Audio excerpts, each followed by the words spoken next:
કરી દીધું જો એની શેપર દેખાય છે, બધું દેખાય બધું ગંદા તો આ જો વાળતી એમાં પણ આ મેડમને ભૂખ લાગી.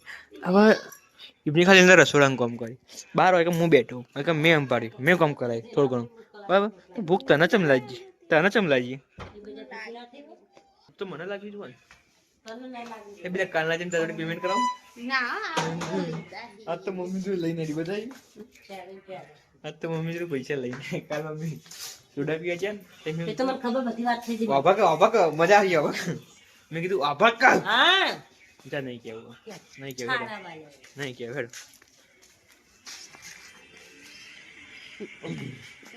લેડો જઈને આવી કઈ ફાઇનલી જે મેં પીલું આલું મેં બેટા આવું તો બડા ભૂખ તો ચડી ગઈ છે કચ્ચા જો ગાઈસ ફાઇનલી પકોડી ખાઈને તો ઘરે આવી જતા. ઘરે આવીને શાકે બી ખાધું.